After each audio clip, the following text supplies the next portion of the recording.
This is part 3 of the gas law lectures from the friendly duo of Miss Gill and Miss Liebman. Today we are starting with the kinetic molecular theory. Very, very important. You will be asked to describe this several times during the year. It has 4 postulates, and they state that gas particles are so small in comparison to the space they occupy that basically the volume of the individual particles is negligible. You can ignore the volume that the gas molecules themselves actually occupy.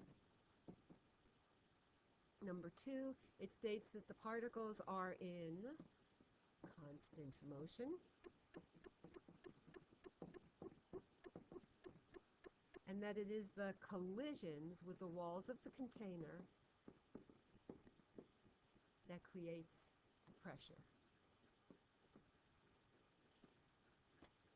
Kinetic molecular theory also says that the particles do not interact with each other.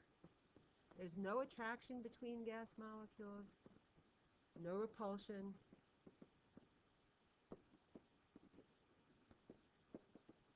That no forces are exerted on each other. Number 4, kinetic energy, which is the energy of motion, is directly proportional to the Kelvin temperature. This model works for ideal gases. Real gases do not follow this model, only the ideal idea of a gas. Kinetic molecular theory is often known as KMT. Again, several times during the course you'll be asked to write about it. This is an important concept.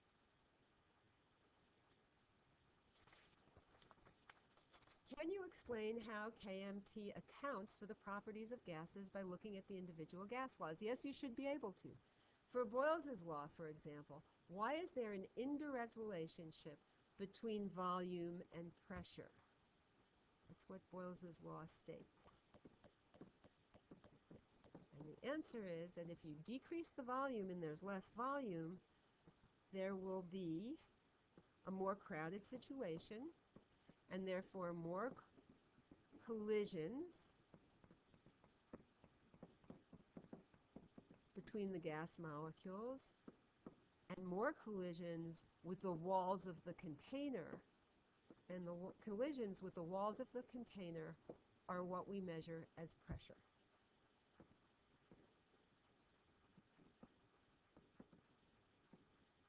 Now, we did that one for you. We would like you to take out a separate sheet of paper, not your PowerPoint, and we would like you to try to use the kinetic molecular theory to describe the relationship found in Charles's law, Avogadro's law, and also the relationship between pressure and volume. Pressure and temperature, sorry, thank you. And we would like that to be turned in tomorrow. So you're going to need to have a separate sheet of paper. There are going to be a few questions you answer on that. This is the first one. What temperature means. We know that we're measuring temperature with Kelvin scale, but what is it? Kelvin temperature is an index of the random motion of the particles of the gas. It's related to how fast they're moving. At a higher temperature, they're moving faster and there is greater motion.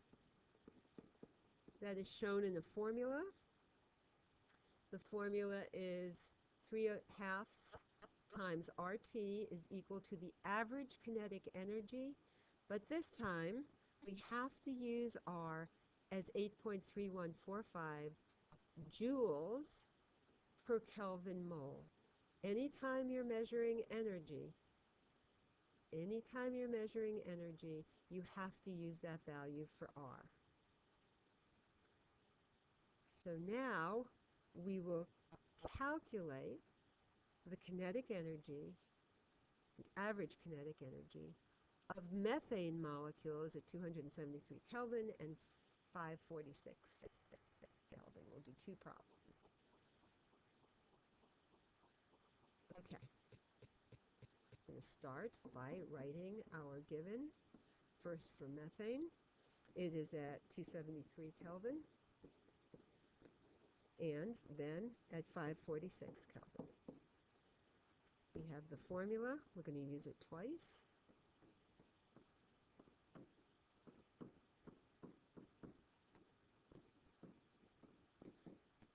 And there we go.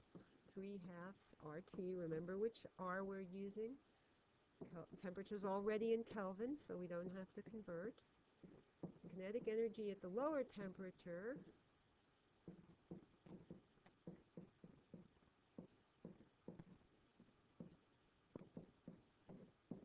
of 273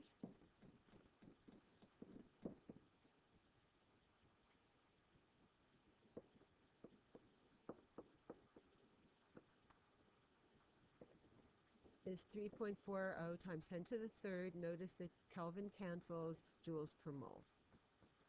And now the same problem at 546. One number is different.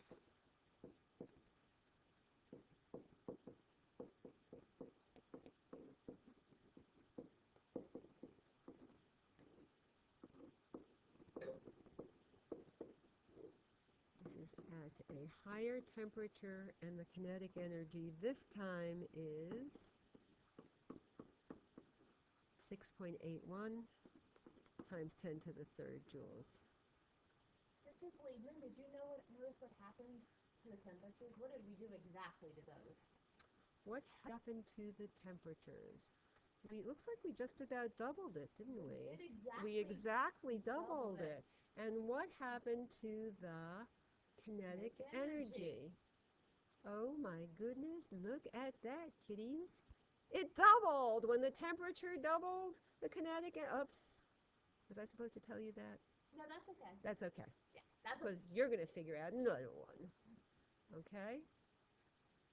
So, on that same sheet of paper, the next question for you to answer is what would be the kinetic energy of oxygen gas at 273 and 546 Kelvin? And that will also be turned in tomorrow. Nicely done, Miss Gill. The next concept is called root mean square velocity. Basically, what this formula does is give you the velocity or the speed of a gas. How fast is it moving? There's a big derivation of the formula on page 217 of your book. You really don't need that. You really just need to know how to use the formula. The formula is down there at the bottom of the PowerPoint screen. Again, we have to use a different R because speed is measured in meters per second, and this R will allow us to convert joules to meters per second. So there's the formula. Root mean square velocity is equal to the square root of 3RT over m. That's the R you use. T is Kelvin, and capital M for molar mass. Now watch out, because this is easy for students to forget. This one has to be in kilograms per mole, not grams per mole. You have to convert to kilograms per mole. And Mrs. Liebman, you might want to make a note that when they work this problem right here, it's not going to necessarily give them that unit. They're not going to see how the R and the T and the molar mass work out. So they just need to memorize that root mean squared velocity has that unit. It's too complicated of a problem. I think there's a note in your textbook that describes it, but I think you just go with memorizing that speed or velocity is measured in meters per second if you use that formula. Great suggestion. Okay.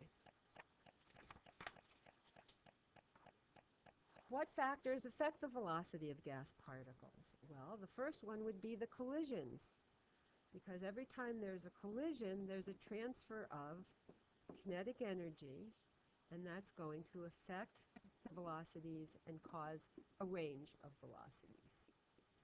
Likewise, temperature will affect the velocity because it is directly proportional to kinetic energy. And so as the temperature increases, there are more particles traveling at higher velocities and therefore moving faster. Okay, notice that, maybe I'll wait till the next slide to ask you that question. Never mind. Okay, so let's calculate. Let's calculate these two. They're both at 25 degrees Celsius, two different gases. Okay, so we have helium and we have oxygen. They're both at 25 degrees.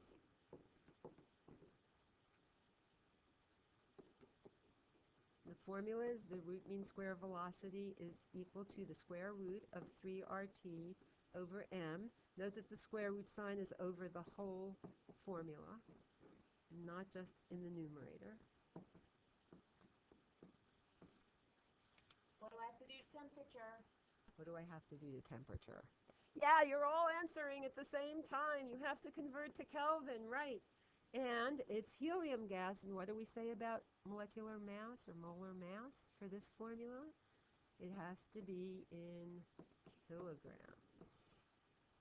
So 4 grams becomes 4 times 10 to the negative third kilograms per mole. Excellent.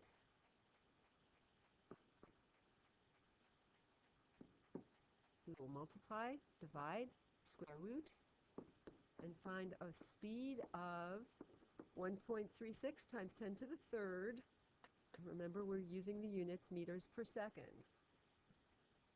Now we'll do the same problem, the same formula, the same temperature for oxygen gas.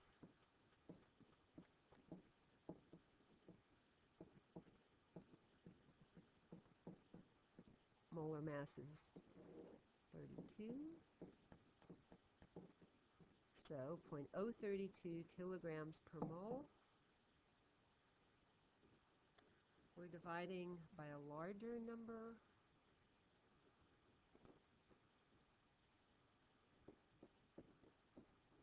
And this time we get 482 meters per second for oxygen. That's helium, not hydrogen. We're dividing by a larger number, so this, oops, that's not what I want to say, because I want you to figure it out. On that same piece of paper, what do you deduce about the root mean square velocities from these two different samples? Look at helium and oxygen, and the one thing that varied, and give us a general statement about that. Thank you. Okay. Let's compare these two terms, diffusion and effusion. You know what diffusion is from biology class, right? It describes the mixing of gases as the gases move through air. And so it's when you're in Miss Gill's house, how you know that the cookies she was baking are ready. It's how you know that dinner is ready before your parents call you to the dining room or kitchen. The gases are moving through from where they're more concentrated to where they're less concentrated. The rate of diffusion is equal to the rate at which the gases mix together, the rate of mixing of the gases. But it's complicated because the individual gases are mixing with the molecules of gas that are in the air. So we're not going to calculate that mathematically, I'm sorry to tell you. We just know generally what it is. And let's look at this other term, which you may not be familiar with, effusion. Effusion describes the passage, still has a lot to write here, of a gas through a tiny opening or orifice into an evacuated chamber. In other words, the movement of a gas through a tiny opening into a container that has no gases in it. The rate of that effusion is equal to the speed at which a gas is transferred into the chamber.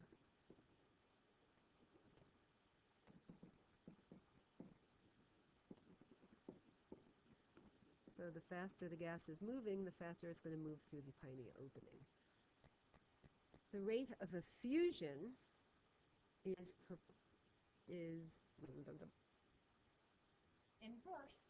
inversely proportional to molar mass.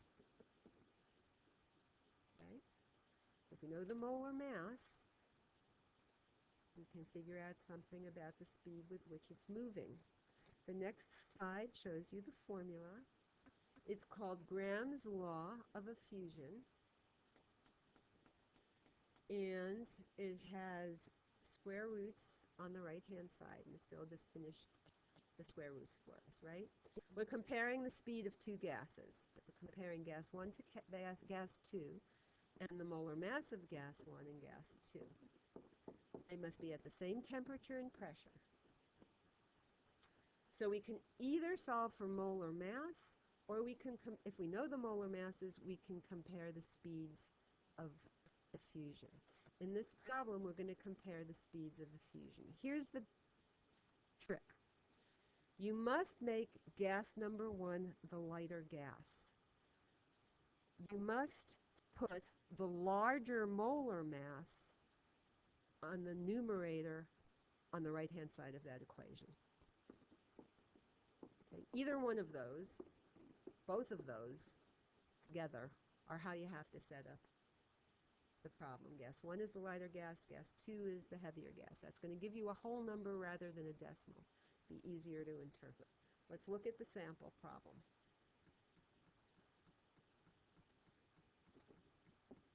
Okay, we are comparing the rate of effusion of gas 1, which I'm going to make hydrogen because I know it's very, very light, to the rate of gas 2,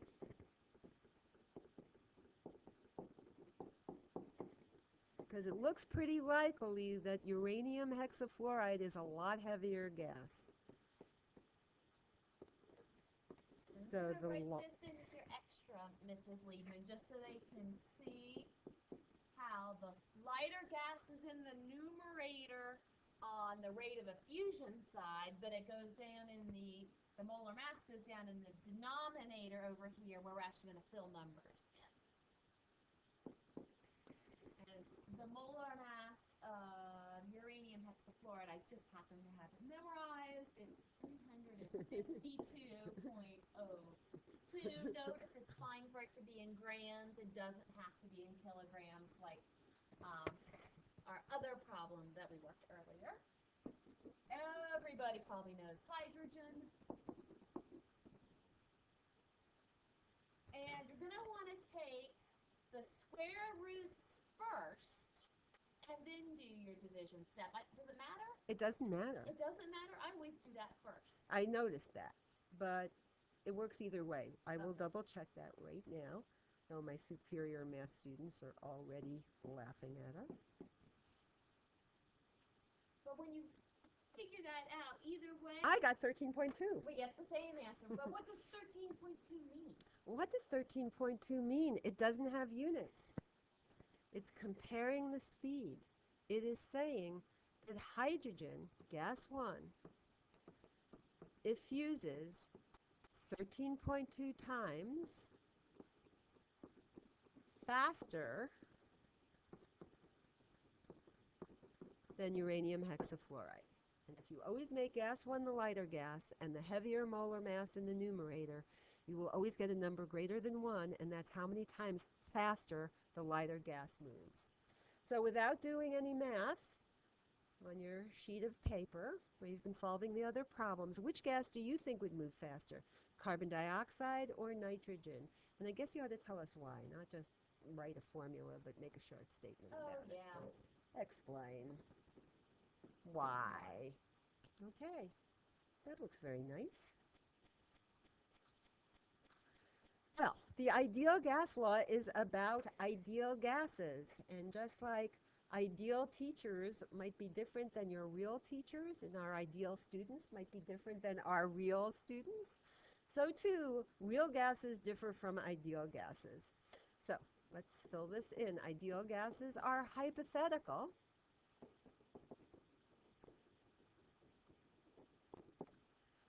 Real gases are compared to them, however, and they do approach ideal behavior at low pressures and high temperatures.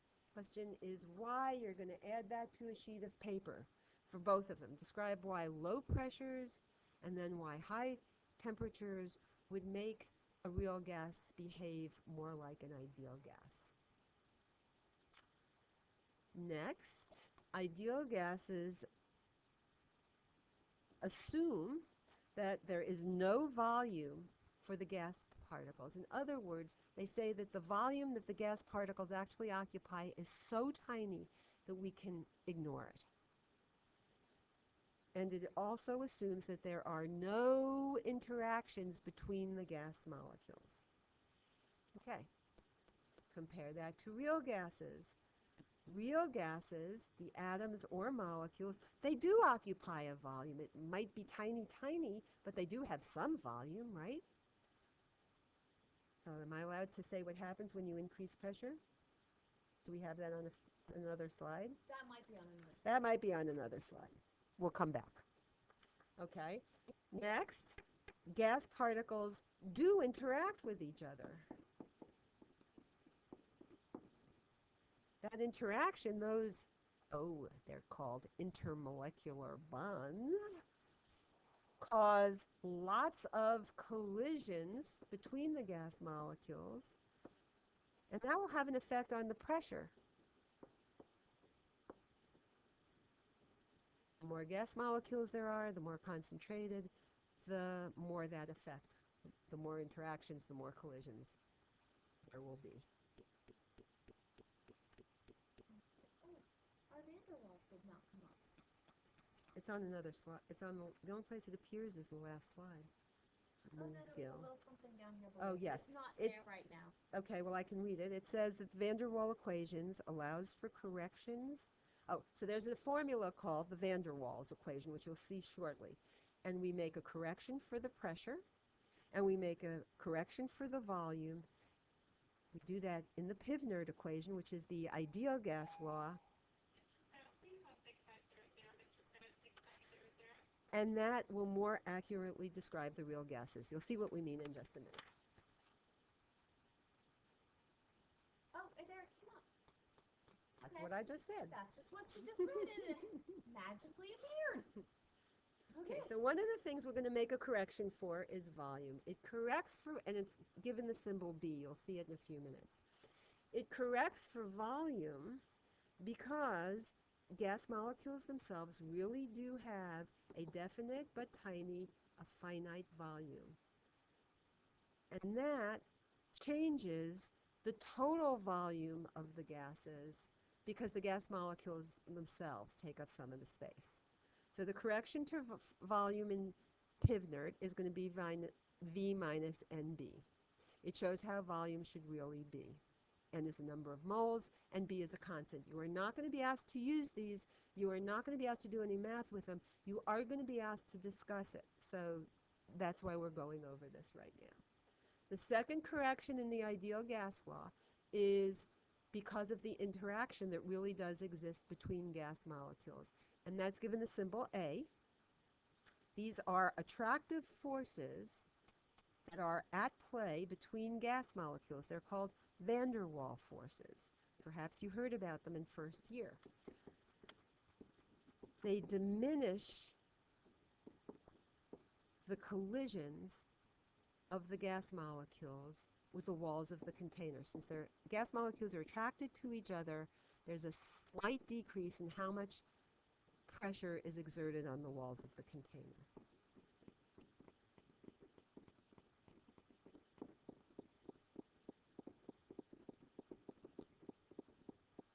So that's going to be a correction for pressure, right? The size of the correction that we make will depend on how concentrated the gas molecules are. The more particles, the more likely they'll collide, the more interactions are likely.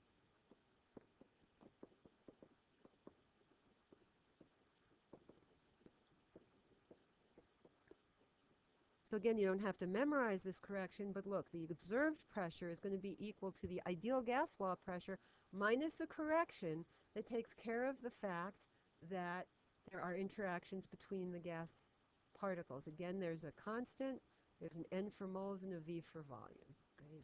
Don't think you need to know anything more than that. And finally, what are we talking about? The last slide. There's the van der Waal equation. A correction for P, a correction for V in nRT. So this is what the question is going to be. You're going to see that equation, and you're going to be asked to explain and describe the corrections that are made when you have real gases as opposed to ideal gases. So go back and read that over, discuss it with your friends and partners, and see if it makes sense to you. If you can't explain it, let's review that in class. Ladies and gentlemen, I have to tell you, this is our last PowerPoint lecture on gas laws. Yay! Thank you, Ms. Gill. Thank you, Mrs.